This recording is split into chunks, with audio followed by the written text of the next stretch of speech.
आज आपण ह्या व्हिडिओमध्ये केमिस्ट्रीचा lesson number 5 that is electrochemistry जो आपण स्टार्ट केला होता या आधीच्या व्हिडिओमध्ये त्यात आपण त्याचा पार्ट नंबर 1 स्टडी केला होता. ओके, त्यामध्ये आपण सेल कॉन्स्टंट काय असतं, इलेक्ट्रोड्स काय असतं, स्ट्रॉंग इलेक्ट्रोड, वीक इलेक्ट्रोड याचं सगळं बेसिक कन्सेप्ट आपण त्यामध्ये स्टडी केला. ओके, आज आपण त्यामध्ये लास्टला स्टडी केलं होतं की टाइप्स ऑफ सेल्स. हे सेल्स आपल्याला इथं स्टडी करायचे. त्यातला फर्स्ट सेल पाहणार आहे आपण इलेक्ट्रोलायटिक सेल. ओके, आता पहा इलेक्ट्रोलायटिक सेल म्हणजे काय असतं बा. In this cell anode is positive. आपण हा डिफरन्स आधी पण स्टडी केला होता मागच्या व्हिडिओमध्ये. काय ॲनोड इथं पॉझिटिव्ह असतो इलेक्ट्रोलायटिक सेलमध्ये आणि गॅलोनिक सेलमध्ये ॲनोड निगेटिव्ह असतो. हा एक डिफरन्स आहे. आणि इलेक्ट्रोलायटिक सेलमध्ये ॲनोड पॉझिटिव्ह, कॅथोड निगेटिव्ह असतो. इन दिस सेल त्याच्यामध्ये ज्या रिॲक्शन असतात त्या नॉन स्पॉन्टेनियस रिॲक्शन असतात आणि गॅलोनिक सेलमध्ये स्पॉन्टेनियस रिॲक्शन असते. Okay, here the electrical energy is converted into chemical energy. इथं काय होतं, इलेक्ट्रिक एनर्जीचं कन्वर्जन केमिकल एनर्जीमध्ये होतं आणि गॅलोनिक सेलमध्ये काय होतं, केमिकल एनर्जीचं कन्वर्जन इलेक्ट्रिक एनर्जीमध्ये होते. ओके, हे डिफरन्स लक्षात राहील. त्यानंतर पहा electrolytic cell consist of a container. या सेलमध्ये काय असते, कंटेनर असतो in which electrolyte is place आणि त्यामध्ये काय असतं, त्या इलेक्ट्रोलाइट सोल्युशन असतं. ओके, या सोल्युशनमध्ये काय असतं, टू इलेक्ट्रोड्स आर इमर्ज. त्या दोन इलेक्ट्रोड बुडवलेले असतात in the electrolyte and connected to a source of direct current. आणि काय केलेलं असतं, ते इलेक्ट्रोडला डायरेक्ट करंटला कनेक्ट केलेलं असतं. पहा इथे डायग्राम मध्ये दिले पहा. हा एक कंटेनर असतो, याच्या आतमध्ये सोल्युशन असतं, त्याला आपण इलेक्ट्रोलाइट म्हणतो. ओके, आणि काय असतं, इथं दोन याच्यात इलेक्ट्रोड असतात आणि हे इलेक्ट्रोड कशाला कनेक्ट केलेले असतात, एका बॅटरीला म्हणजे सोर्सला कनेक्टेड असतात. समजलं. आता इथं पहा, हा जो कॅथोड आहे हा निगेटिव्ह असणार आहे आणि ॲनोड काय असणार आहे, पॉझिटिव्ह असणार आहे. समजलं इथपर्यंत. ओके, आता पहा फर्स्ट आपल्याला स्टडी करायचं आहे इलेक्ट्रोलायसिस ऑफ मोल्टन NaCl. तर याच्यात जे वापरतात इलेक्ट्रोलाइट ते कोणतं असतं, NaCl असतं. इलेक्ट्रोलाइट जे सोल्युशन वापरतात त्याच्यात कोणतं असतं, NaCl असतं. मग यात होतं काय पहा, नक्की रिॲक्शन काय होतात या सेलमध्ये. हा काय होतं, ह्यूज NaCl कंटेन्स. आता NaCl मध्ये काय असतं पहा, NaCl आहे, NaCl मध्ये काय असतं, एक असतं Na+ आणि काय असतं Cl-. ओके, काय असतं, Na+ आणि Cl- आयन्स असतात which are freely mobile. Freely mobile म्हणजे फ्रीली ते इकडून तिकडे फिरत असतात. Okay, Wien potential is applied, ज्यावेळेस आपण त्याच्यावर पोटेन्शियल म्हणजे करंट काहीतरी बाहेरच्या बाजूने काय करतो, अप्लाय करतो, कॅथोड अट्रॅक्ट्स Na+. हा जो कॅथोड आहे निगेटिव्ह वाला तो काय करणार आहे, पॉझिटिव्ह वाल्याला अट्रॅक्ट करणार. मग इथं पॉझिटिव्ह कोण आहे, Na पॉझिटिव्ह, तो काय करतो, Na ला अट्रॅक्ट करून घेतो. ओके, आणि ॲनोड कोण आहे, इथं ॲनोड पॉझिटिव्ह आहे आणि इथं क्लोरीन मायनस आहे. पॉझिटिव्ह वाला काय करतो, निगेटिव्ह वाल्याला स्वतःकडे अट्रॅक्ट करून घेतो. म्हणजे ॲनोड कोणाला अट्रॅक्ट करणार आहे, Cl- आयन्सला अट्रॅक्ट करून घेणार. समजलं. As these are change charge particle. आता हे दोन चार्ज पार्टिकल असतात, Na+ चार्ज असतो आणि Cl वर मायनस चार्ज असतो.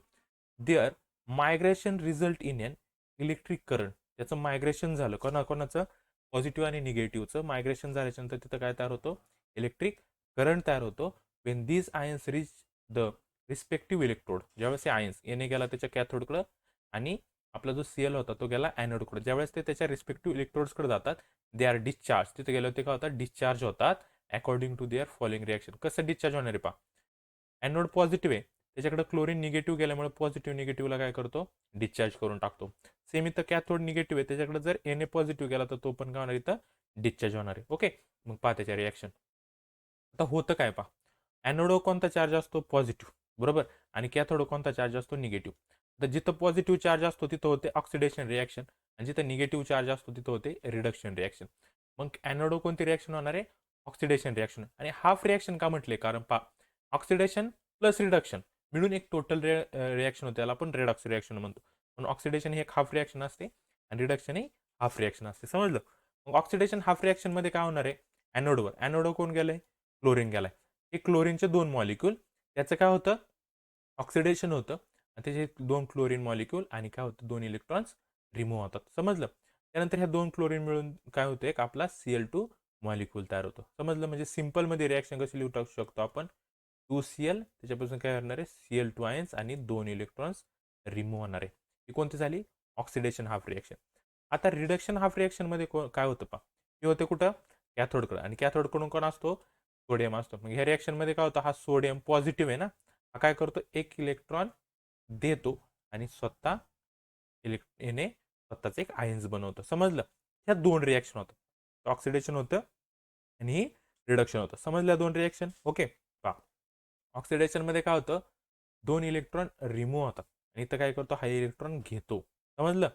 मग पहा, या दोन्हींची रिॲक्शन मिळून जी तयार होते त्याला आपण नेट सेल रिॲक्शन म्हणतो. कोणती? दोन पहा, यातली ही एक हाफ सेल रिॲक्शन आणि ही हाफ रिॲक्शन, एक ऑक्सिडेशन प्लस रिडक्शन मिळून तर नेट रिॲक्शन म्हणजे रेडॉक्स रिॲक्शन तयार होणार आहे. पहा इथं दिले, नेट सेल रिॲक्शन म्हणजे काय, sum of the two electrode reaction, दोन इलेक्ट्रोडच्या रिॲक्शन. ही पहिली ऑक्सिडेशनची, नंतरची रिडक्शनची. आता रिॲक्शनमध्ये होतं काय पहा, ह्या राईट साईडचे लेफ्ट साईडला कॅन्सल करतात, सेम सेम वाल्या राईट साईडचे लेफ्ट साईडला काय करतात, कॅन्सल करतात आणि बाकीचे ॲज इट इज खाली लिहायचे. पहा इथं काय राहिलं, 2Na लिहिला, अजून काय राहिले 2Cl, इथं लिहिलं 2Cl, इकडे काय राहिले Cl2 आणि काय राहिला Na. ही झाली आपली ओव्हरऑल रिॲक्शन. समजलं? असंच लिहायचे असते. टोटल इलेक्ट्रोलायटिक सेलचा जर क्वेश्चन आला तर एवढं तुम्हाला लिहावं लागणार आहे. काय मेन इलेक्ट्रोलायटिक सेल काय असते त्याचे थोडे बेसिक लिहायचं, त्याची डायग्राम काढायची, रिॲक्शन कशा होतात ते लिहायचं आणि मग दोन रिॲक्शन लिहायचे, एक लिहायचं ऑक्सिडेशन आणि रिडक्शन आणि नेट सेल रिॲक्शन लिहायचं, संपलं. ओके. आता या रिझल्ट काय येतात पाहतो, results of electrolysis of molten NaCl. इलेक्ट्रोलायसिसमध्ये काय होतं, इलेक्ट्रोलायसिसचा अर्थच काय होतो, या जो Na आहे ना NaCl, इलेक्ट्रोलायसिसचा अर्थ होतो याचा बॉन्ड काय होतो, ब्रेक होतो, Na चे वेगळे होतात आणि Clचे आयन्स वेगळे होतात, त्यालाच इलेक्ट्रोलायसिस म्हणतात. समजलं? आता रिझल्टमध्ये काय येतं, pale green Cl2 gas is release, ॲनोडच्या बाजूला Cl2 गॅस काय होतो, रिलीज होतो, कोणत्या कलरचा, पेल ग्रीन कलरचा. ओके.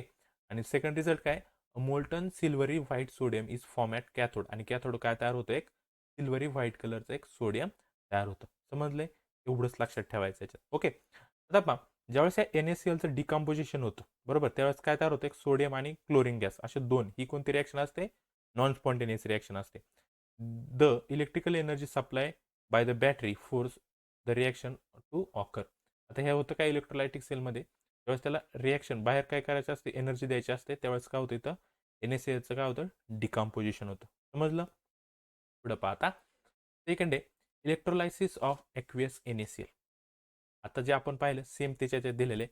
आता याच्यात होतं काय पहा, electrolysis of an aqueous NaCl can be carried out in the cell use for the electrolysis of molten NaCl using inert electrode shown in a figure. फिगरमध्ये आपण जे दोन इलेक्ट्रोड पाहिले, ॲनोड आणि कॅथोड, ॲनोड आणि कॅथोड मिळून काय करतात, NaClचं इलेक्ट्रोलायसिस करतात. समजलं? याच्यात होतं काय, हा जो फ्यूज NaCl आहे याला रिप्लेस होतो, कोण रिप्लेस करतं, ॲक्वियस सोल्युशन ऑफ NaCl. खाली आपण इलेक्ट्रोलायटिक सोल्युशन वापरतो ना, ते वालं, ते ॲक्वियस NaCl. समजलं? The water involved in the electrolysis of aqueous NaCl leads to electrode reaction that differ from electrolysis of molten NaCl. आता इथं पाहिलं आपण इलेक्ट्रोलायसिस आहे ॲक्वियस NaCl, मग अशी काय पाहिलं होतं, इलेक्ट्रोलायसिस ऑफ मोल्टेन NaCl. दोन्हीमध्ये डिफरन्स काय, हे जे ॲक्वियस NaCl आहे याच्यात वॉटर ॲड होतं, तसं मोल्टेन NaCl मध्ये वॉटर ॲड होत नाही. हा एक डिफरन्स याच्यात. समजलं? पहा इथं दिले त्याचे रिॲक्शन, पहा झालं इथं सेकंड स्टेपला वॉटर ॲड, कारण हे काय इलेक्ट्रोलायसिस ऑफ ॲक्वियस NaCl आहे, ही सेम रिॲक्शन राहणार आहे. समजलं? फक्त त्याच्यात अजून काय ॲड काय होणार आहे, हायड्रोजन गॅस रिमूव्ह होणार आहे वॉटरमधून. समजलं? ती एक रिॲक्शन इथं होणार आहे आणि कॅथोड सुद्धा वॉटरची रिॲक्शन होणार आहे. बाकी रिॲक्शन सेम राहणार आहे. ॲनोडचे, कॅथोडचे आणि ॲनोडचे ह्या दोन रिॲक्शन सेम राहणार आहे, क्लोरीनचे आणि सोडियमचे. फक्त इथं वॉटरची एक रिॲक्शन याच्यात काय होते, ॲड होते. समजलं? नाही तर ह्या दोन रिॲक्शन आपण ज्या पाहिल्या सेम त्याच टाईपचे. ओके. पहा मग इथं ओव्हरऑल सेल रिॲक्शन. आता ओव्हरऑल सेल रिॲक्शन घेताना काय करायचं, ऑक्सिडेशन घ्यायचं ॲनोडचं आणि रिडक्शन घ्यायचं कॅथोडचं.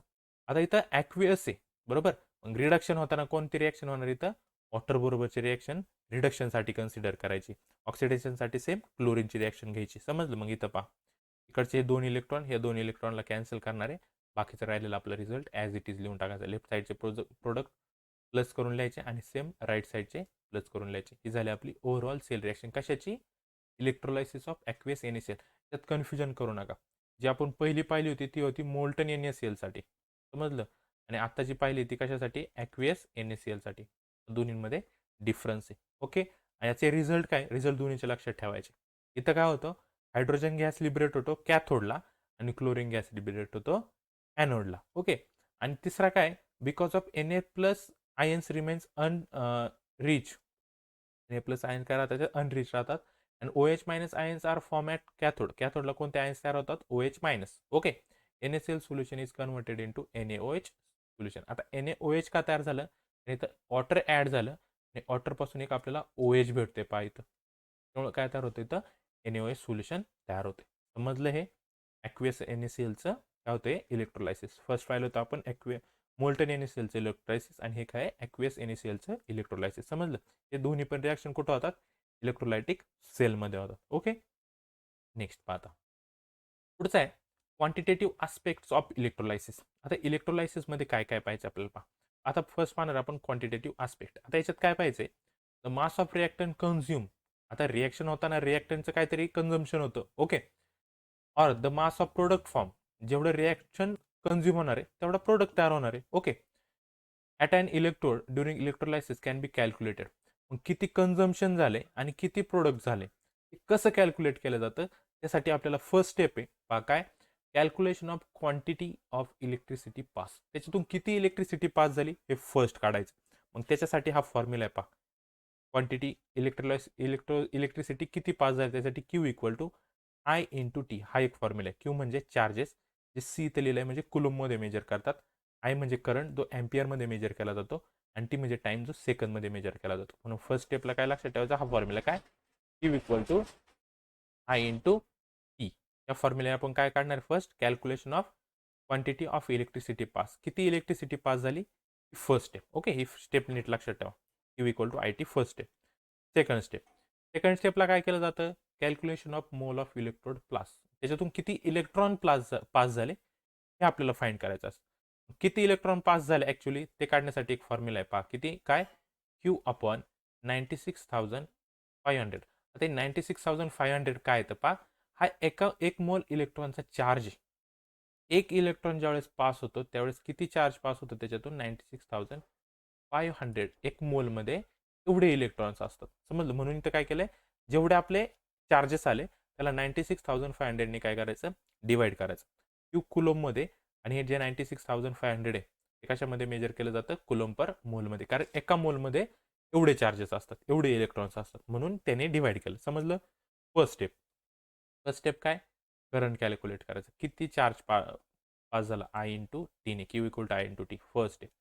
सेकंड स्टेपला काय लक्षात ठेवायचं नंबर ऑफ इलेक्ट्रॉन्स आपल्याला काढायचे म्हणजे इथे शॉर्टमध्ये इलेक्ट्रॉन्स आपल्याला फाइंड करायचे Q अपॉन 96,500. समजलं थर्ड स्टेप प्रॉब्लेम असतात याच्यावर म्हणून हे स्टेप बाय स्टेप फॉर्म्युले लक्षात ठेवायचे.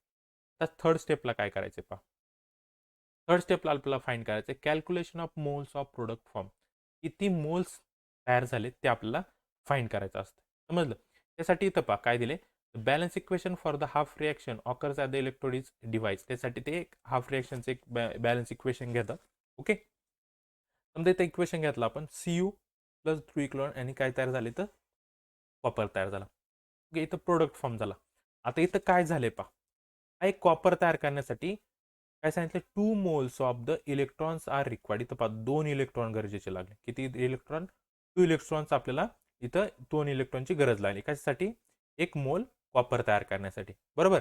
So we can calculate the moles of product form. याच्यावर मोल्स ऑफ प्रोडक्ट कसे काढतात पहा त्यासाठी फर्स्ट आपल्याला फाइंड करावा लागतो मोल रेशो. मोल रेशोचा फॉर्म्युला काय पहा moles of product form in the half reaction divided by moles of electron required in the half reaction. Moles of product किती तयार झालेत पहा इथं तर एक तयार झाला मग लिहिले इक्वल टू लिहिले पहा 1 आपण किती इलेक्ट्रॉन्स वापरले गेले तर 2 इलेक्ट्रॉन्स वापरले गेले म्हणून याचा मोल रेशो किती आला 1/2. समजलं मोल रेशोचा फॉर्म्युला काय वरती लिहायचं प्रोडक्टला किती मोल आहे डिवायडेड बाय किती इलेक्ट्रॉन्स वापरले गेले रिॲक्शनमध्ये. हे झालं आपला काय आपण फाइंड केला मोल रेशो फाइंड केला पहा थर्ड स्टेपला काय करायचं मोल रेशो फाइंड करायचा. मोल रेशो काढल्याच्या नंतर पुढे काय करायचं पहा थर्ड स्टेपमध्ये मोल रेशो काढल्याच्या नंतर आपल्याला ॲक्च्युअल काय फाइंड करायचं moles of product form. Moles of product फॉर्मचा फॉर्म्युला आहे पहा moles of electron actually pass. त्याच्यातून किती इलेक्ट्रॉन पास झाले आपल्याकडे त्याचा फॉर्म्युला आहे Q अपॉन 96,500. इथं त्याचा आन्सर आलेला असेल सेकंडमध्ये ओके. ते जे सेकंडचा आन्सर आले तर लिहिलं मी सेकंडच्या आन्सरला काय करायचं ह्या मोल रेशोनी मल्टिप्लाय करायचं. जो मोल रेशो आला त्याने काय करायचं मल्टिप्लाय करायचं संपलं. आपल्याला काय भेटणार आहे मोल्स ऑफ प्रोडक्ट फॉर्म भेटणार आहे. समजलं मग त्यांनी इथं दिले पहा हा सेकंडचा ॲज इट इज इथं फॉर्म्युला लिहिला आहे वेगळं काय नाही काय सेकंडचा फॉर्म्युला आहे इंटू मोल रेशो आणि हेच क्यूसाठी आपण जी व्हॅल्यू फर्स्ट फॉर्म्युल्यामध्ये वापरली होती ना I इंटू टी ती फॉर्म्युला आहे. डायरेक्ट आपण लास्टचा फॉर्म्युला सुद्धा वापरू शकतो डायरेक्ट लास्ट स्टेप पण आपण डायरेक्ट लास्ट स्टेप काढायची नाही. काय काय करायचं पहिल्या स्टेपला त्यांना किती चार्जेस पास झालेत ते काढून दाखवायचं. दुसऱ्या स्टेपला नंबर ऑफ इलेक्ट्रॉन्स किती झालेत, किती पास झालेत ते काढायचे ह्या फॉर्म्युले 96,500. Third step. ओके, थर्ड स्टेपला फर्स्ट काय काढायचा, मोल रेशो काढायचा. कसा काढतात mole ratio, number of moles at product side divided by number of electrons use. Mole ratio काढला. मोल रेशो काढल्याच्या नंतर काय करायचं, मास ऑफ प्रोडक्ट फाइंड करायचं. मास ऑफ प्रोडक्ट कसा फाइंड करतात, हे सेकंडवाला फॉर्म्युला आहे काय आपला, क्यू अपॉन 96,500. याला काय करायचं, मोल रेशोने मल्टिप्लाय करायचं. संपलं. या सगळ्या स्टेप लक्षात ठेवायचं. आणि या क्यूच्या ऐवजीच आपण आय इंटू टी सुद्धा लिहू शकतो. समजलं, हे स्टेप बाय स्टेप लक्षात ठेवा, खूप इझी आहे. First step Q into I T, second step Q upon 96,500, third step mole ratio कसा काढायचा, moles of product divided by number of electrons. Mole ratio काढल्याच्या नंतर काय करायचं, हा जो सेकंडचा फॉर्म्युला आहे त्याला मोल रेशोने मल्टिप्लाय करायचे. संपलं. हे सगळं कशासाठी करायचंय, क्वांटिटेटिव्ह आस्पेक्ट्स ऑफ इलेक्ट्रॉन, म्हणजे किती प्रोडक्ट फॉर्म झालाय. लास्टला काय फाइंड करतो आपण, मोल्स ऑफ प्रोडक्ट फाइंड करतो. याच्यात अजून एक स्टेप आहे पहा. लास्टला काय करावं लागतं, मास ऑफ प्रोडक्ट फाइंड करावं लागतं. काय करावं लागतं आपल्याला, मास of product he final step. Mass of product कसा फाइंड करतात, मोल्स ऑफ प्रोडक्ट हे आपण कॅल्क्युलेट केले. हा फॉर्म्युला आहे मोल्स ऑफ प्रोडक्ट फाइंड करण्याचा. ओके, त्याला कशाने मल्टिप्लाय करायचं, मोलर मास ऑफ प्रोडक्ट. आणि मोलर मास ऑफ प्रोडक्ट कसा काढतात, mole ratio into molar mass of product. संपलं. कळलं काय. लास्ट, मास ऑफ प्रोडक्ट कसा फाइंड करायचा, mole of product multiply by molar mass of product. Mole of product काढण्याचा formula काय आपल्याकडे, क्यू अपॉन 96,500. यालाच कसं लिहितो, या क्यूच्या ऐवजी आपण लिहितो आय इंटू टी अपॉन 96,500. याला कशाने मल्टिप्लाय करतो, मोल रेशोने मल्टिप्लाय करतो.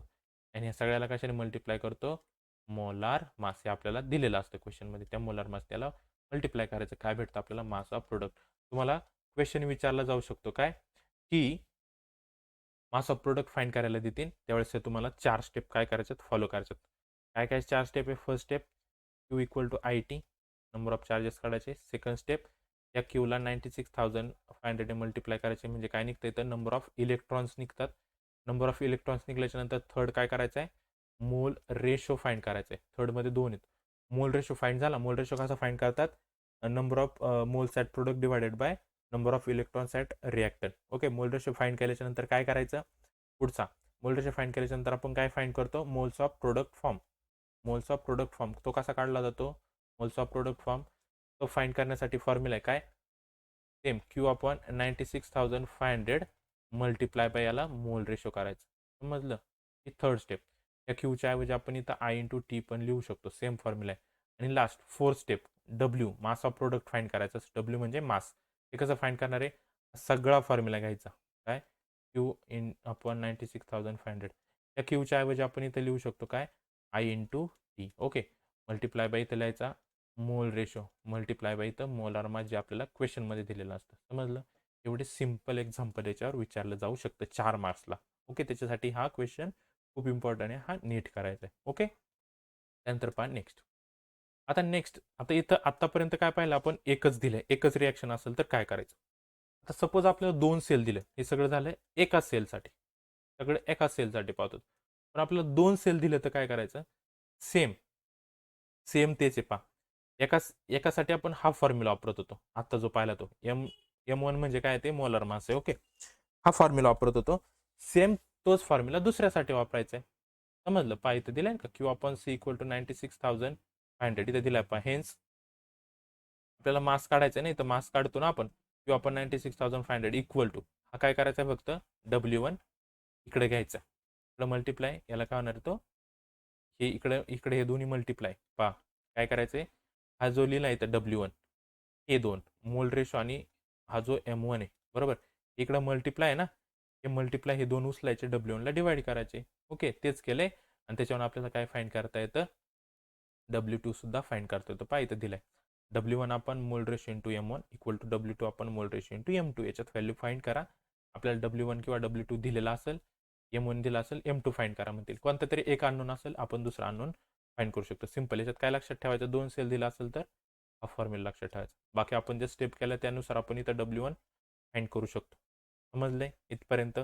शक्यतो हे विचारलं जात नाही, पण ह्या 1 सेलसाठी तुम्हाला फिक्समध्ये विचारलं जाणार. समजलं इथपर्यंत. ओके, आता झालं इलेक्ट्रोलायटिक सेलचं. आता आपल्याला स्टडी करायचं आहे गॅलोनिक सेल. ओके, पहा इलेक्ट्रोलाइटचे एक सेलच्या अपोजिट. इलेक्ट्रोलायटिक सेलमध्ये ॲनोड काय होता पॉझिटिव्ह, इथं ॲनोड निगेटिव्ह आहे. तिकडे कॅथोड निगेटिव्ह होता, इथं कॅथोड पॉझिटिव्ह आहे. ही नॉन स्पॉन्टेनियस रिॲक्शन होती, ही स्पॉन्टेनियस रिॲक्शन आहे. इथं इलेक्ट्रिकल एनर्जीचं कन्व्हर्जन केमिकल एनर्जीमध्ये होतं. इथं काय होतं केमिकल एनर्जीचं कन्व्हर्जन इलेक्ट्रिक एनर्जीमध्ये होतं. आणि ह्या गॅलोनिक सेलला व्होल्टिक सेल सुद्धा म्हणतात. व्होल्टिक सेलमध्ये काय असतं, दोन हाफ सेल एकत्र येऊन एक सेल बनवला जातो. व्होल्टिक सेल गॅलोनिक सेलमध्ये काय होतं, दोन हाफ सेल मिळून एक सेल बनवला जातो.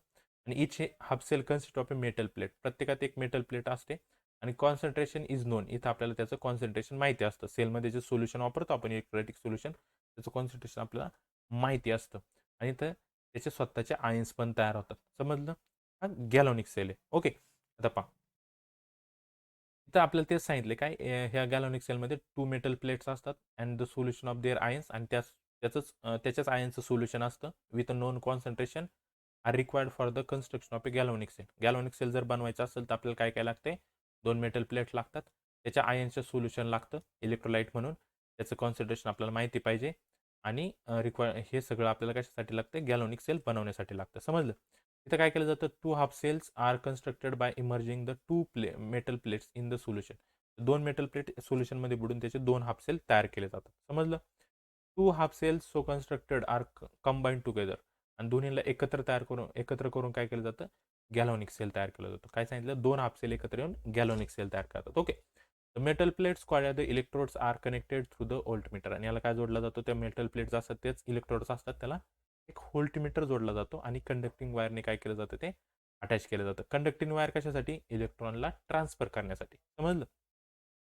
आता to complete the circuit the two solution are connected by conducting medium through which cations and anions move from one compartment to other. काय केलं जातं पहा, इकडे एक कंपार्टमेंट आहे, इकडे एक कंपार्टमेंट आहे, याच्यात एक मेटल प्लेट आहे, याच्यात एक मेटल प्लेट आहे. आता हे दोन वेगवेगळे ना, याच्यात एक सोल्युशन इकडे एक सोल्युशन असतं. याला कनेक्ट करण्यासाठी दोन्हीच्या मध्ये एक ब्रिज असतो, त्याला म्हणतात सॉल्ट ब्रिज. काय असतं, सॉल्ट ब्रिज. याचे काम काय, तो कॅटायन आणि ॲनायनला काय करतो, ट्रान्सफर करतो. आणि दोन मेटल प्लेट्स असे एका व्होल्टमीटरला कनेक्ट केलेला असतात. समजलं? असा असतो गॅलोनिक सेल.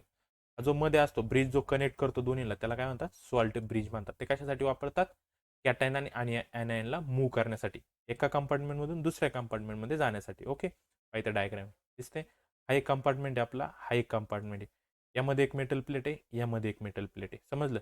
इकडे कॅथोड पॉझिटिव्ह आहे, इकडे ॲनोड निगेटिव्ह. इलेक्ट्रोलायटिकमध्ये ॲनोड पॉझिटिव्ह होता, कॅथोड निगेटिव्ह होता. एकदा लक्षात ठेवा. इथं जे दोन कंटेनरला कनेक्ट केले ना, इथं याच्यातून काय होणार, कॅटायन आणि ॲनायन मूव्ह होणार आहे एकातून दुसऱ्याकडे, याला म्हणतात सॉल्ट ब्रिज. आणि या दोन प्लेटला काय तयार कनेक्ट केलं, आपला व्होल्टमीटर कनेक्ट केलेला आहे. समजलं? यामध्ये पहिल्या कंपार्टमेंटमध्ये कशा सोल्युशन आहे, ZnSO4चं. सेकंड कंपार्टमेंटमध्ये कशाचं सोल्युशन आहे, कॉपर सल्फेटचं, CuSO4चं. हे त्याच्या रिॲक्शन आहे. आणि हे काय, हे मी तुम्हाला नंतर सांगतो. ओके, ही सेल रिॲक्शन आहे, ही अशी लिहितात. कशी कसा येतं ते पण सांगतो मी. समजलं? आता पुढं सॉल्ट ब्रिज काय असतं ते पहा. आता two cells connected by salt bridge, दोन सेल जे हाफ सेल आहे ते सॉल्ट ब्रिजने कनेक्टेड केला जातो. मेनली यू शेपचा असतो. आता salt bridge consist of A insert electrolyte. त्याच्यात काय काय असतं पहा, एक त्याच्यात KCl असेल किंवा NH4 NH4 NO3 असेल. आणि 5% काय असतं, आगार सोल्युशन. या तीन गोष्टींपासून तो सॉल्ट ब्रिज तयार होतो. समजलं? मग पहा, salt bridge prepared by filling a tube with a hot saturated solution of a salt and agar solution along with allowing it to cool. Agar solution कशासाठी वापरतात, त्याला ते कूल ठेवण्यासाठी वापरलं जातं. समजलं? The cool solution sets into the gel which does not come out or inverting the tube. The salt bridge is kept deep in distil water when not in use. त्यावेळेस आपल्याला salt ब्रिजचा use नसतो, त्यावेळेस त्याला कशात deep करून ठेवलं जातं, distil वॉटरमध्ये. समजलं इथपर्यंत? ओके, पाहता फंक्शन काय काय त्या सॉल्ट ब्रिजचे. तर फर्स्ट काय, it provide an electric contact between two solution. दोन सोल्युशनमध्ये इलेक्ट्रिक कॉन्टॅक्ट ठेवतं फर्स्ट. सेकंड काय, it prevent mixing of a two solution. दोन सोल्युशनला हे मिक्स होऊ देत नाही. आणि it maintain electrical neutrality in both the solution. आणि दोन्ही सोल्युशनमध्ये काय ठेवतं, ते न्यूट्रॅलिटी ठेवतं. म्हणजे कॅटायन आणि ॲनायनचे नंबर सेम ठेवतं दोन्ही सोल्युशनमध्ये. समजलं? हे तीन मेन फंक्शन कशाचे, सॉल्ट ब्रिजचे. नीट लक्षात ठेवा, important function for salt bridge. Okay, next पाहता. आता short notation for galvanic cell, ते मी आता जी रिॲक्शन दाखवली होती कशी लिहितात, त्यासाठी या खाली काही स्टेप दिल्यात. ह्या स्टेप नीट लक्षात ठेवायचे. फर्स्ट स्टेप पहा, जे मी इथं डायग्राममध्ये दाखवलं होतं ना, सेल रिॲक्शन कशी लिहितात, त्याच्यासाठीच्या स्टेप्स आहेत, त्याच्यासाठी हे नीट पहा. ओके, ह्या स्टेप्स कळल्या तुम्ही कोणत्याही सेलची सेल रिॲक्शन लिहू शकता आणि ही विचारली पण जाते. ओके, पहा. First, the metal electrodes or the inert electrodes are denoted by the vertical lines placed at the end of the formula or the short notation. पहा काय सांगितले, ज्या मेटल प्लेट्स आहेत त्याच्यामध्ये काय देतात, एक लाईन देतात, दिले इथं पहा त्या डायग्राममध्ये. पहा दोन मेटल प्लेट्स, इकडं झिंकची मेटल प्लेट्स, इकडं कॉपरची. पहा झिंक ही मेटल प्लेट आहे, नंतर फक्त एक लाईन दिली. कॉपर एक मेटल प्लेट आहे, त्याच्यानंतर एक लाईन दिली. हां, आणि एक पहिल्या कंटेनरचं लेफ्ट साईडने लिहायला सुरुवात करतात आणि दुसऱ्या कंटेनरचं राईट साईडने लिहायला सुरुवात करतात. मग पहिल्या कंटेनरची प्लेट काय, झिंक आहे, लिहिली पहिल्या कंटेनरची प्लेट झिंक, आणि एक काय लाईन द्यायची. पहा दिली एक उभी लाईन, प्लेट लिहून एक उभी लाईन. इकडून कॉपर लिहिलं, प्लेट आहे म्हणून एक उभी लाईन. ओके, फर्स्ट स्टेप समजली. सेकंड पहा. हां, आणि इथं जो ॲनोड असतो ते लेफ्ट साईडला लिहायचं. कोणाला लेफ्ट लिहायचं, कोणाला राईट राहायचं. पहा जो निगेटिव्ह आहे ॲनोड आहे त्याला लेफ्टला लिहायचं, म्हणून इथं पहा झिंक आहे झेड एन, बरोबर. हा लेफ्ट साईडला आहे, आणि जो आपला कॉपर आहे, जो कॅथोड आहे प्लस आहे ना कॉपर, तो राईट साईडला आहे. समजलंय. नेक्स्ट आता second, the insoluble spaces of any or gases are placed in the interior portion adjacent to the metal electrodes. त्याच्यानंतर काय लिहिलं जातं, ज्याचं सोल्युशन आहे ते गॅसेस वगैरे आहेत पहा, ते लिहिलं जातं. लिहिलंय का इथं पहा, ZnSO4 टोटल सोल्युशन आहे, एक लाईन दिल्याच्या नंतर ZnSO4, इकडून पण एक लाईन लिहिल्याच्या नंतर ZnSO4, आणि दोन्ही हाफ आहेत ना, तर हा वेगळा हाफ सेल आणि वेगळा हाफ सेल आहे, दोन्हीच्या मध्ये काय करायचे, डबल लाईन द्यायच्या. डबल लाईनचा अर्थ काय होतो, याच्या लेफ्ट साईडला एक सेल आहे आणि राईट साईडला एक सेल आहे. समजलं असेल आता कसं लिहायचंय. ओके, पुढं aqueous solution of ions are place at the middle of the cell formula. Cell फॉर्म्युल्याच्या मध्ये आत्ताच पाहिलं ते, सेल फॉर्म्युल्याच्या मध्ये ते ॲक्वेस सोल्युशन लिहायचं. आता single vertical lines between two phases indicate the phase boundary, म्हणजे त्याच्यातली प्लेट आणि सोल्युशन मधला डिफरन्स सांगतात. Okay, it indicate the direct contact between them. एक लाईन जर दिली तर काय समजायचं, प्लेट आणि इकडं सोल्युशन आहे, दोन्हीचं डायरेक्ट कॉन्टॅक्ट आहे. ओके, आता जी डबल वर्टिकल लाईन असेल between the solution indicate they are connected by salt bridge. जर डबल लाईन आली, इकडे काहीतरी इकडे काहीतरी, काय लक्षात ठेवायचं, डबल लाईन म्हणजे दोन्ही सोल्युशन सॉल्ट ब्रिजने कनेक्टेड आहे. समजलं. The additional information such as the concentration of solution and gases pressure is also given. आणि ब्रॅकेटमध्ये तो गॅस आहे, लिक्विड आहे, सॉलिड आहे, ते लिहायचं असतं. Okay, a single half cell is written in the order aqueous solution of ion first and then the solid electrons. पहिल्यांदा aqueous solution लिहायचं आणि मग सॉलिड इलेक्ट्रोड्स लिहायचे. समजलं. पहिल्यांदा इकडं बाहेर ॲक्वेस सोल्युशन आणि मग सॉलिड इलेक्ट्रोड लिहायचा नाही, हे चुकीचं आहे. फर्स्ट बाहेरच्या बाजूला सॉलिड इलेक्ट्रोड्स आणि मग ॲक्वेस सोल्युशन. आतमध्ये ॲक्वेस सोल्युशन आणलं पाहिजे आणि बाहेरच्या बाजूला काय केलं पाहिजे, सॉलिड किंवा ती इलेक्ट्रोड्स गेला पाहिजे. समजलंय. पहा इथं दिले आपलं स्टेप वाईज दिलेलं आहे. ओके, पहा फर्स्ट दिले आपल्याला इथं सेल रिॲक्शनसाठी काय, right oxidation half reaction for the left hand side of electrode. पहिल्यांदा लेफ्ट हँड साईडची ऑक्सिडेशन हाफ रिॲक्शन लिहायची, and reduction half reaction on the right hand, reduction half reaction right साईडला लिहायची. इथपर्यंत कळलं. पुढचं, add two electrons half reaction to get the overall cell reaction. While adding the electron must be cancelled.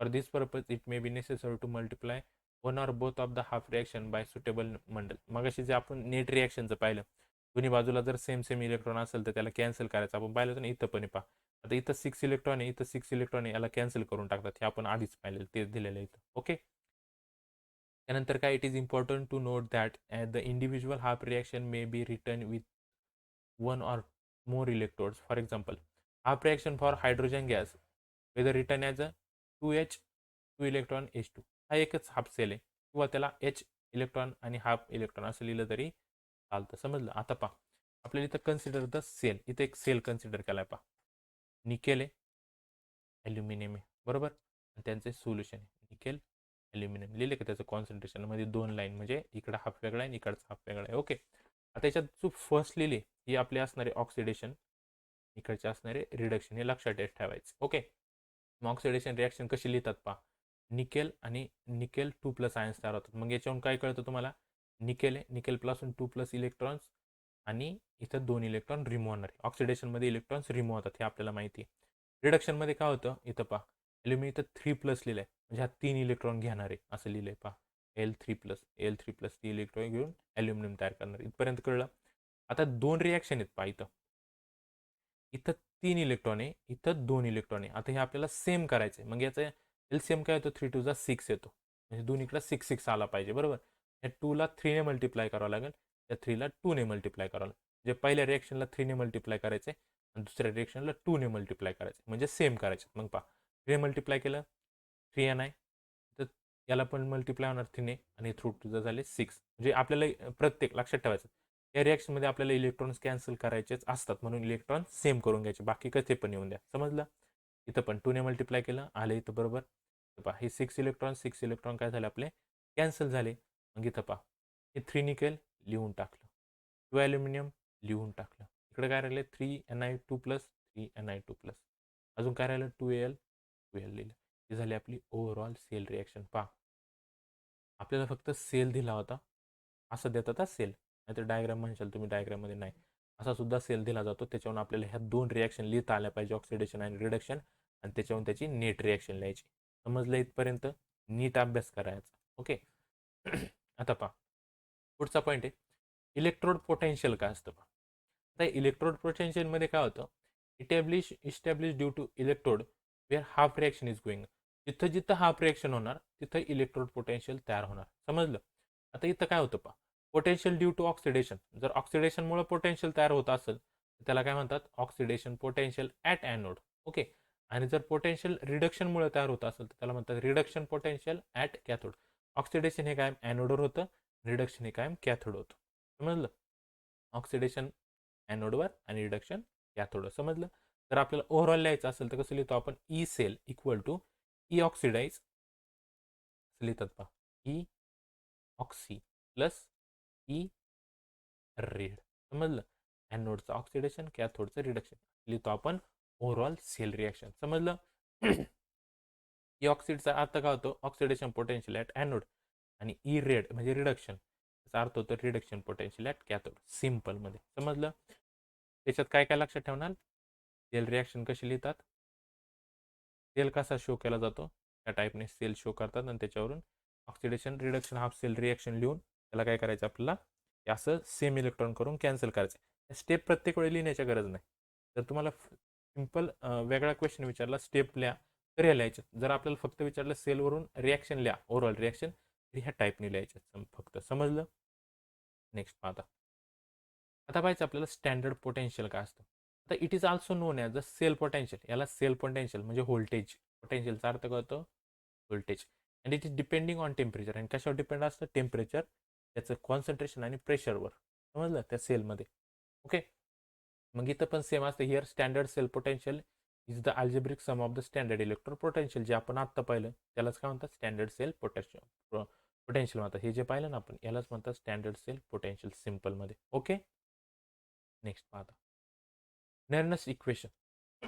याच्यावर पण आपल्याला example विचारले जातात. हे पण सिम्पल आहे पहा. त्यासाठी एक रिॲक्शन कन्सिडर करूयात. आता it gives the dependence of a cell potential on concentration. त्यात सांगितलं जातं की सेल पोटेन्शियल कॉन्सन्ट्रेशनवर किती डिपेंड आहे. ओके. याच्यात काय केलं जातं? समजा सिम्पल एक इक्वेशन रिॲक्शन घेतली आपण, A of A plus B B gives to E C plus E D. त्याचा अर्थ काय होतो? एक आपला एलिमेंट आहे, त्याचे हे मोल्स आहे. आपण लिहितो ना 2 कार्बन, बरोबर. हा कॅपिटल ए म्हणजे तो एलिमेंट आहे, हे 2 म्हणजे त्याचं काय आहे, किती मोल्स आहेत ते. ओके. इथपर्यंत कळलं असेल. ही रिॲक्शन आहे. आता याच्यावरून कसं लिहितात पहा.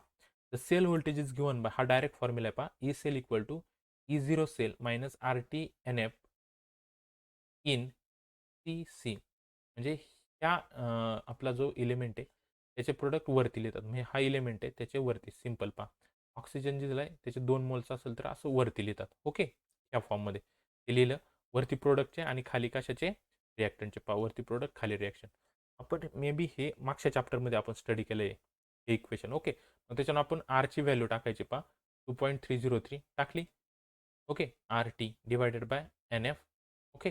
आणि इनच्या ऐवजी काय करायचं? लॉग टू द बेस 10 आणि हे ॲज इट इज लिहायचं. वरती प्रोडक्ट खाली रिॲक्टंट. त्याच्यातला जो एन आहे असणार आहे आपला नंबर ऑफ इलेक्ट्रॉन्स यूज, आणि एफ आपला फॅरेडेज असतात. हे आपल्याला माहिती आहे त्याची व्हॅल्यू 96,500. ही चार्जची व्हॅल्यू ती टाकची अशी, ती आपलं टेम्परेचर 1 केल्विनमध्ये असतं. आणि आर काय? गॅस टॉन कॉन्स्टंट आहे, त्याची व्हॅल्यू किती असते? 8.314 ही व्हॅल्यू आपल्याला दिली जाते. ओके. स्टँडर्ड टेम्परेचर किती असतं 25 डिग्री सेल्सिअस. 25 डिग्री सेल्सिअसला डायरेक्ट आपल्याला इथं व्हॅल्यू काढून दिलेली पहा. त्याची काढणार पहा 2.303 as it is RT upon F आणि त्याची व्हॅल्यू किती होती 0.0592 व्हॅल्यू लक्षात ठेवली तरी चालेल. डायरेक्ट हे एवढं लक्षात न ठेवता सिम्पल मी सांगतो तेवढा एक फॉर्म्युला लक्षात ठेवा निअरेस्ट इक्वेशनचा काय हवाला फॉर्म्युला. हा लास्ट फॉर्म्युला आहे त्याचा. हे डायरेक्ट वापरला तरी चालतं. पण जर आपल्या याच्यावर डेरिवेशन विचारलं तुम्हाला हे लिहावा लागणार. इम्पॉर्टंट डेरिवेशन कोणतं निअरेस्ट इक्वेशन. ओके सिम्पल आहे. थोडंसं काळजीपूर्वक स्टडी करायचा लक्षात राहील. ओके इथं दिलेलं आहे कसं काढलं जातं कॅल्क्युलेशन पहिल्यांदा काढलं सेल पोटेन्शियल त्यासाठी त्याची रिॲक्शन जे आपण सेल घेतला होता ते लिहिलं की तो ऑक्सिडेशन त्या बाजूची ऑक्सिडेशन इकडची रिडक्शन लिहिलं त्याच्यावरून ओव्हरऑल रिॲक्शन लिहायचे पाहिजे इथं दोन दोन इलेक्ट्रॉन कॅन्सल होणार झाली ओव्हरऑल रिॲक्शन. आता त्या ओव्हरऑल रिॲक्शनमध्ये पाहिजे तर दोन दोन इलेक्ट्रॉन सगळीकडे यूज केले आहेत बरोबर म्हणून इथं एन इथं किती आला 2 आला. ओके मग एन जर 2 आला ओके मग इथं रिॲक्टंट साईडला कोण आहे CD2+ आहे आणि प्रोडक्ट साईडला CD2+ आहे रिॲक्टंट साईडला CU आहे. घेतलाय का CD2+ आणि CU हे नसतात घ्यायचे इलेक्ट्रॉड्स घेत नाहीत. ओके या इक्वेशनमध्ये फक्त आपल्याला व्हॅल्यू टाकायच्यात कळलंय. आता त्याच्यानंतर सेकंड स्टेपला काय केलं जातं कॅल्क्युलेशन ऑफ इलेक्ट्रोड पोटेन्शियल हे कसं काढलं जातं. आता इथं इलेक्ट्रोड दिला आपल्याला हे का असं कन्सिडर केलं त्याची रिॲक्शन आहे रिडक्शन रिॲक्शन. ओके पहा आता ऑक्सिडेशन कसं ओळखायचं आणि रिडक्शन कसं ओळखायचं तो एक पहा. तर आधी इथं इलेक्ट्रोड दिला असेल एस म्हणजे हा इलेक्ट्रोड प्लेट आहे आधी इलेक्ट्रोड आणि मग ॲक्वेस असेल तर ही कोणती रिॲक्शन आहे आपली ऑक्सिडेशन टाईपची रिॲक्शन आहे.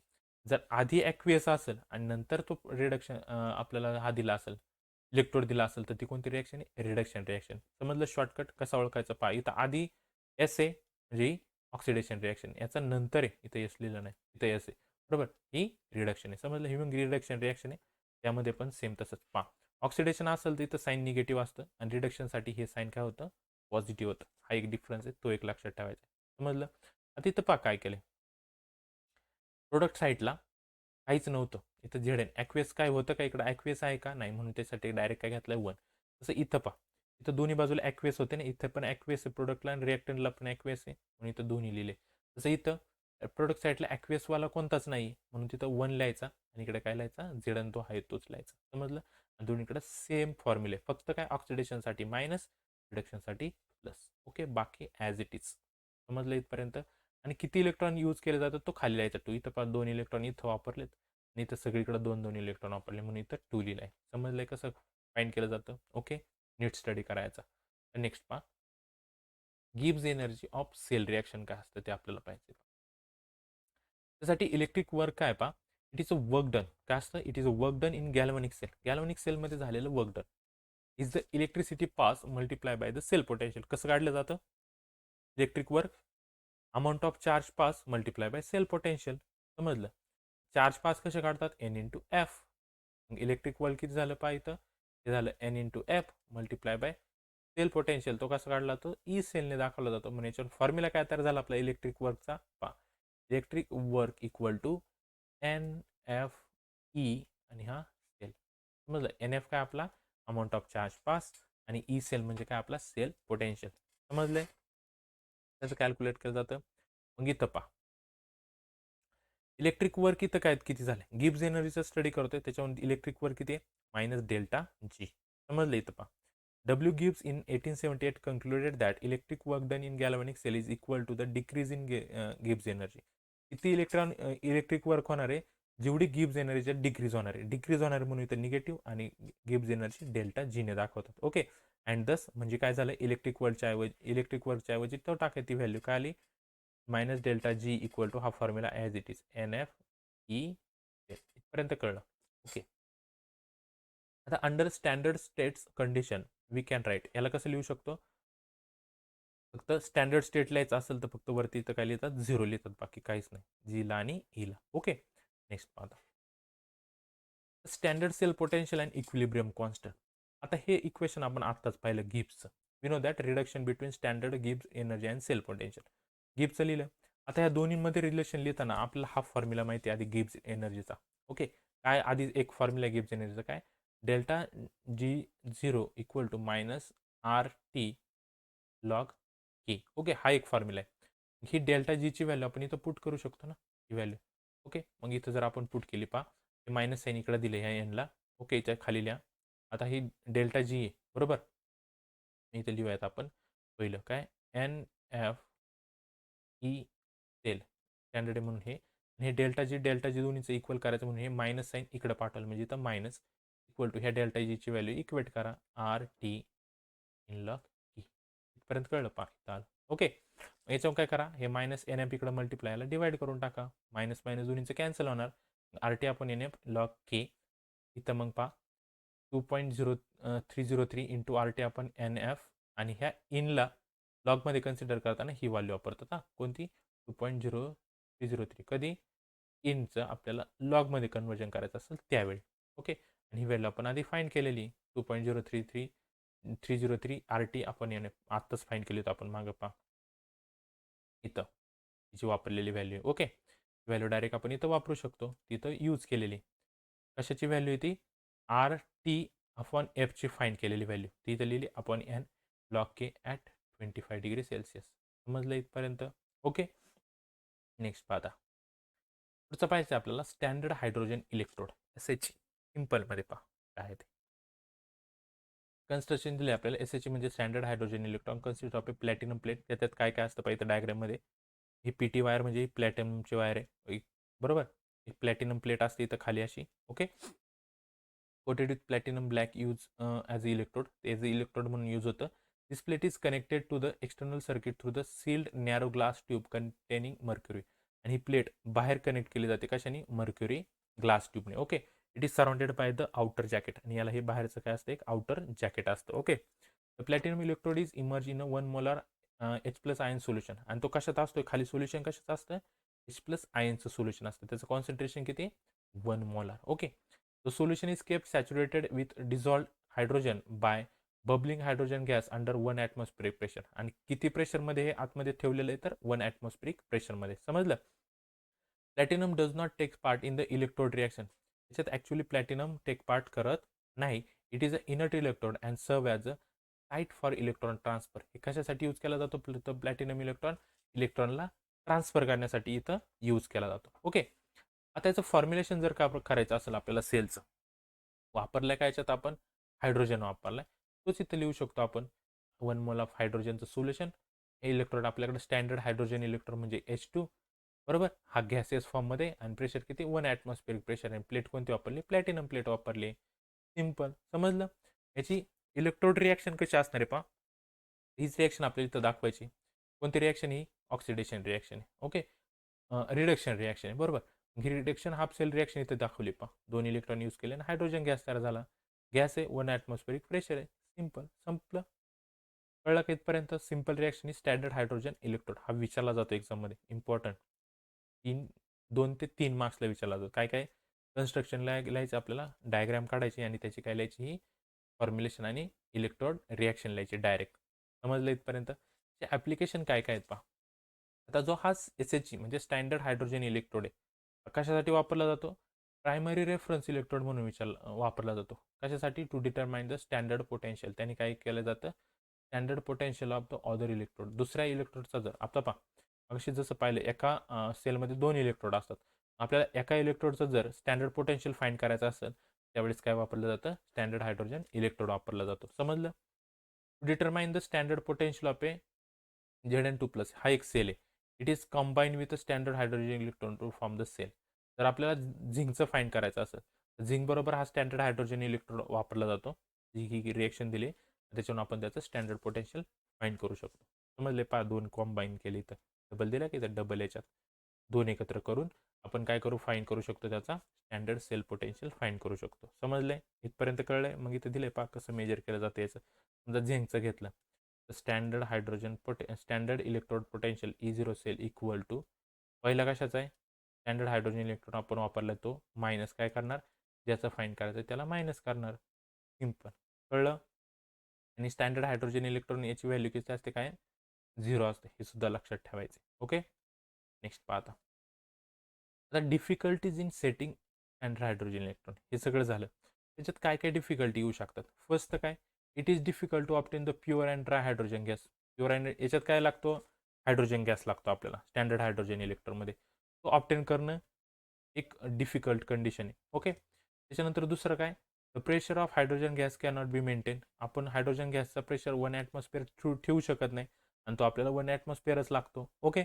नंतर थर्ड काय त्याची difficulty, the concentration of H plus ion solution cannot be exactly maintain 1 molar. आणि त्याचं कॉन्सन्ट्रेशन पण आपण सिम्पल सेम नाही ठेवू शकत. पहा 3 डिफिकल्टी कोणत्या, आपल्याला एकतर प्युअर आणि ड्राय हायड्रोजन गॅस भेटत नाही. दुसरी गोष्ट आपण त्याचं प्रेशर 1 ॲटमॉस्फिअर ठेवू शकत नाही. आणि तिसरी गोष्ट म्हणजे त्याचं जे सोल्युशनचं कॉन्सन्ट्रेशन आहे ते 1 मोलर ठेवू शकत नाही. ह्या 3 डिफिकल्टी कधी आपण स्टँडर्ड हायड्रोजन इलेक्ट्रोड सेटिंग करताना. समजलं इथपर्यंत. आता स्टँडर्ड हायड्रोजन इलेक्ट्रोडचं दिलेलं आहे, जे काय आपण आत्ताच पाहिलं, प्लॅटिनमची प्लेट वगैरे वापरता त्याची सेल रिॲक्शन दिलेली. आणि जो आपण मगाशी फॉर्म्युला पाहिला होता नस्ट इक्वेशन, तोच इथं यूज केलेला आहे. समजलं, सिम्पल आहे. त्याची रिॲक्शन वापरली, नर्स इक्वेशन वापरली इथं. आणि स्टँडर्ड हायड्रोजनची व्हॅल्यू किती घ्यायची, 0 घ्यायची. म्हणून इथं काय झाला 0 आणि डायरेक्ट काय लागतं, मायनस साईन लागतं इथं. समजलंय. त्यानंतर दिलं आपल्याला galvanic cell use in a day to day life.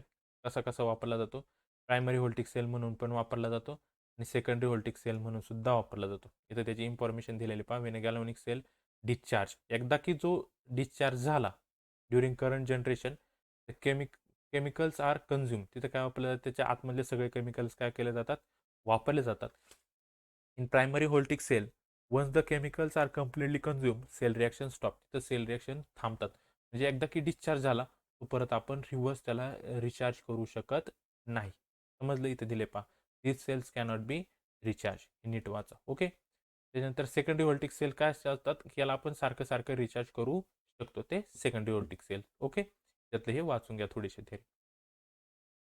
त्यानंतर आपल्याला हे nickel cadmium or the nicad storage cell दिलेले. सेलच्या बाबतीतच एक्झाम्पल आहे थोडंसं. आता त्याच्यात लक्षात काय ठेवायचं आहे, त्याची ही जी रिॲक्शन दिलेली आहे, ऑक्सिडेशन, ॲनोडिक ऑक्सिडेशन आणि कॅथोडिक रिडक्शन, ही रिॲक्शन दोन्हीची लक्षात ठेवायची. मर्क्युरी बॅटरीचं सुद्धा हे जे सेल्स आपण जे आता पाहिले कोणते, गॅल्व्हॅनिक सेल, त्याचेच हे एक्झाम्पल आहे. पाहिजे दिले nickel cadmium cell is a secondary dry cells. Okay. आपण आता जो पाहिला याला रिचार्ज करू शकतो आपण. इनऑदोड is a dry cell that can be recharge. याला आपण रिचार्ज करू शकतो. त्याच्या रिॲक्शन थोड्याशा आहेत त्या पाहून घ्या. आणि इकडचा हा सुद्धा मर्क्युरी बॅटरी, ही सुद्धा सेकंडरी ड्राय सेल आहे. याला सुद्धा आपण रिचार्ज करू शकतो. हे थोडक्यात एक्झाम्पल्स आहेत कशाचे, सेकंडरी सेलचे. थोडंसं वाचा आणि याच्या रिॲक्शन नीट लक्षात ठेवा. सिम्पल रिॲक्शन आहे. इथं दिले निकेल कॅडमियम ना, मग कॅडमियम एक असणार आहे आणि निकेल, या 2 रिॲक्शन असणार इथं. समजलं. आणि इथं मर्क्युरीचे HgO मर्क्युरी. समजलं. हे नाही लक्षात ठेवलं तरी चालेल. पण त्याच्या आधी हे प्रायमरी डे टू डे लाईफमध्ये गॅल्व्हॅनिक सेलचा यूज. ओके. आणि त्याच्यानंतर हे standard hydrogen electrode, most important topic या चॅप्टरमधला. ओके. हा एक करायचा. त्याच्यानंतर एक गिब्स नस्ट इक्वेशन एक करायचं. ओके. याच्यात देताना तुम्हाला सगळं इम्पॉर्टंट दिलं आणि यातूनच करा. सिम्पल नोट्स आहे आणि ह्या स्टेप्स आणि कशी सेल रिॲक्शन लिहायची हे एक करायचं आहे आपल्याला. आणि गॅल्व्हॅनिक सेल आणि इलेक्ट्रोलायटिक सेल जे आपण स्टार्टिंगला पाहिलं, एवढा इथं काय करायचं आहे, ह्या चॅप्टरमधून स्टडी करायचं आहे. समजला, हा चॅप्टर एवढाच होता. त्यानंतरचा चॅप्टर आपण नेक्स्ट व्हिडिओमध्ये पाहू.